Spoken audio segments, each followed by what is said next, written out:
What's up, YouTube? What's up, Internet? It's Edwin back again for Strictly Comics. I told you guys I was coming back with a rant. That's right.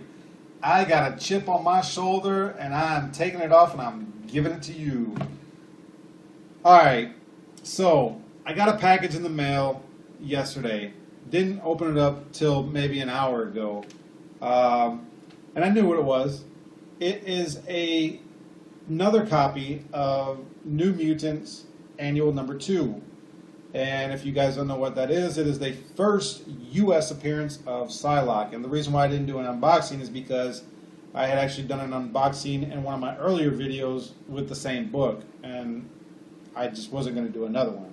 It wasn't really anything new. The thing is that in the item description, the seller said, not only in his item description, but in his headline, near mint plus condition. So it got my interest. I was looking at it. I was reading thoroughly. Not only that, but in the item description, the seller said that it is a hard near mint plus condition. That made it even sweeter. I was like, oh, cool. You know, I might actually have a really, really high grade copy of one of my favorite female X-Men characters. So once he said that, I was like, you know what? I'm going to buy this. And, you know, usually you can get this book pretty cheap. Her books go anywhere from like 10 to 17 bucks. They're really not that expensive. When you have somebody talking about a high grade copy, they might get up as high as like 30 bucks. I didn't pay that much. I knew I wanted this book, so I waited till the last 10 seconds like I always do. Threw in a kind of what I thought would have been higher bid than what someone else would have bidded on it. And I won it. I got it. Finally got here yesterday. Awesome, great. Opened it up today. Not, and I repeat, not in near mint plus condition. I thoroughly inspected it. There are some spine stresses like the seller had informed me on. But here's the thing. I really didn't see any color break except for one thing.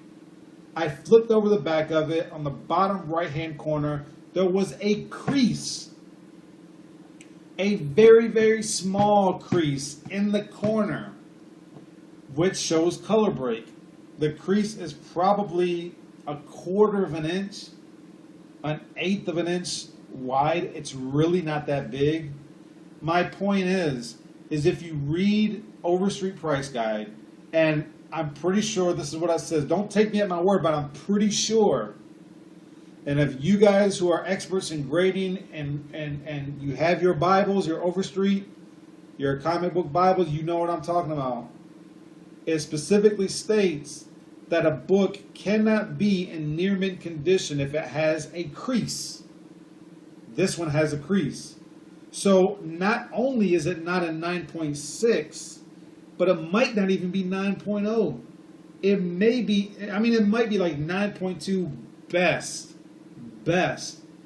Plus there's also some dents in the top left hand corner of the cover.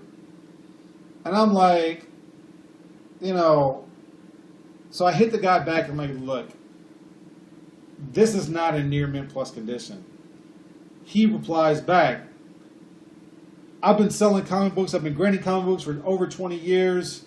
I stand by my grading. I'm like, okay, fine. We all do. Because grading is really nothing but your opinion. Even CGC, it is nothing but their opinion. Just like Living Dead Comics says, it's not a perfect science. There is no perfect way of grading. I've seen books that are 9.9 that don't even look like they should be 9.9. I've seen books that are 9.6, 9.8 that don't even look like they should be the grades that they're in. Even Living Dead Comics showed a book where he got an older Captain America, and it said 9.4 condition. It was a CGC slab. He said the exact same thing. He said that you could put 10 of the top collectors, have them look at the book individually, and maybe 3 out of the 10 might agree with the grade that CGC gave. The other ones would not. I told him, I was like, look, I replied right back to him. I'm like, look, I understand. It's everybody's opinion. But I have somebody who I know who is a CGC witness who is heavily involved in CGC grading because he works at a comic book shop and communicates often with a former CGC worker that is now in the business of comic book pressing and pre-grading. He pre-grades the books to give the owner of the book his professional opinion on what that particular book would grade as coming from CGC. I told this guy, I said, my friend will look at this book, and I wanted to send it to CGC, and they will strongly agree with me. I said, if I were to send this book to CGC, there is no way possible that this book would come back as a 9.6. Now, when you say 9.6, when you say near mint plus, when you say a hard near mint plus, I'm going to take you at your word. Not only that, but I'm going to take you at, I'm going to assume that you have some extensive knowledge in the comic book world, and at least a basic knowledge of comic book grading. Why? Because it's a part of comic books now. You can't escape it. It just is what it is. Some people are against it. Some people are for it. Me, I'm not against it. I'm not really for it. I'm just kind of neutral in the situation. It is what it is. It exists for a reason, to make money. I like the idea when I can buy a comic book graded book at a good price. I don't have a problem with it.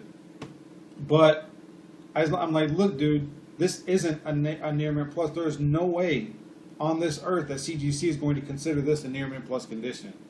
So he doesn't really reply. He just resends the message that he sent when I opened up the case against him. And by the way, I didn't mean to open up the case against him. I was actually just trying to contact the seller. And one of the links that you check on is that item is not fit the description or something like that. And for whatever reason, as I was just going through the process, it opened up a case on him, and I wasn't even really trying to. So that's what happened. But the rant is that here's what I'm really close to coming to the conclusion of. I feel that if you are a collector or you are very involved in comic books, as well as comic book grading, even if it is your own professional opinion, and you're still heavily involved as far as trying to educate yourself on the standards of comic book grading and what grades certain grades require, I feel like if you know that you have a solid book that is very close to a grade that you are expecting to get from CGC, if you were to send it to them, you wouldn't sell it on eBay. You really wouldn't. Or if you needed the money, maybe you would. I feel like I'm getting close to coming to this conclusion. A lot of stuff that are on eBay are books that people won't send to CGC because they are confident, they have done research, they have sought counsel on whether or not a book would come back as a high grade or not. And I believe that once they come to the realization that it probably won't, they sell it. They don't submit it to CGC. And I kind of get that a little bit based on Craigslist. Everybody knows about Craigslist. I've bought many things from people on Craigslist. And 80% of those people have sold me trash. They've sold me junk. I'm basically what I kind of look at Craigslist as a last resort as far as when it comes to buying stuff. I look at Craigslist as just a website where people sell their junk or stuff that they don't want. Because I very rarely have gotten something off Craigslist that has been what I thought it was, what I was expecting it was going to be. More times than not, I've bought something that was broken right after I bought it, or was messed up shortly after I got home. You know, and I'm starting to see that I buy a lot on eBay. I really do. The only books that I buy from my comic book shop are modern comics. I just don't buy that many back issues or CGC comics from my comic books. And the reason is because they're always overpriced. I mean, at my comic book shop now, they have a Secret Wars #8, first appearance of the black costume, Spider-Man. It's a PGX 9.8. And they're asking $150 for it. First of all, PGX doesn't sell at the same price as a CGC. And not only that, but I bought a CGC 9.8 last year for $100. That's just an example. They're always overpriced. And in my opinion, the only people that they sell to are people that actually want the book now because they can feel it, or they don't want to wait, or they're just skeptical on the internet and really hadn't got on board with the World Wide Web. eBay can usually be trusted because of PayPal. Anyways, rabbit trail. That's my rant, you guys. I'm just like, know what your books are. If you don't know, don't sit there and say that it's something that it's not. I sell and buy on eBay. I have a 354 blue green star rating. I'm considered a power seller, not by the quantity, but by the quality of my buying and selling experiences. I have a 100% feedback rating. In 8 years, I've had 1 negative feedback, 0 neutral feedbacks in 8 years.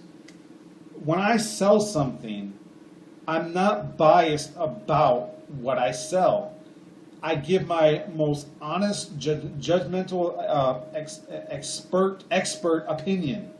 I don't look at my books because it's mine and say, oh, well, it's better than some of the other books out there, so it's a 9.8. No. I'm very realistic with my, with what I believe a comic book should grade as. I don't hype up my sale because I'm trying to con you out of a couple of extra bucks. I'm very honest. And those 12 free pictures that they offer, I use them all. I always take 2 pictures of each angle of the book, and I take the best out of the 2, post them up on eBay.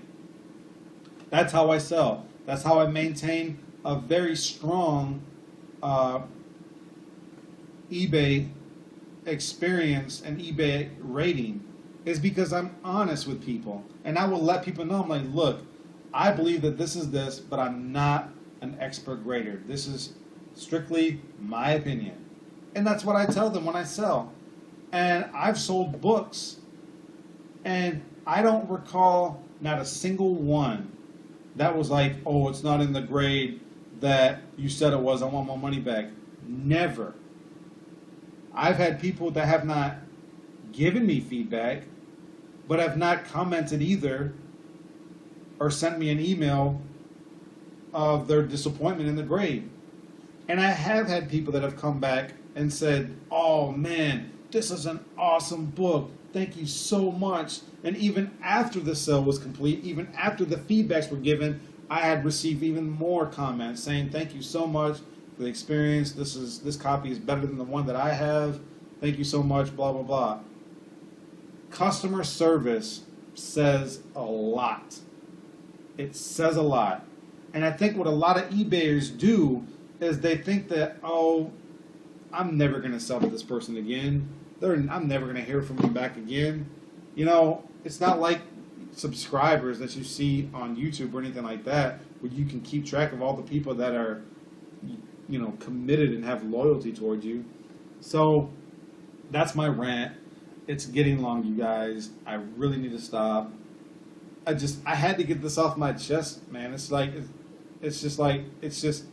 unbelievable. Real quick, this is a CGC 9.6. I look at this book. I've thoroughly inspected this book. This book has a lot of spine dents and stress marks. A lot, like 12 to 14. But guess what? None of them break color. There are no creases in this book, and this is a very desirable copy. I compare the one that I got with this, doesn't even compare. There is no way that that book would be in a 9.6 CGC slab. There's just no way. So that's my rant, you guys. Let me know what you'd like. Like, comment, subscribe. I'm pretty sure a lot of you guys are going to give me thumbs down. I don't care. This is my rant. I'm trying to contribute to the comic book community. This is how I feel about people who sell on eBay and Craigslist, who say that books are a near mint. Just because the book is complete, it's not cut out, doesn't mean that it is a excellent copy, a near mint copy. Know what your grades are. I'm stopping. Keep God first in your life. Enjoy your comic books, though. God bless you guys. I'm out of here.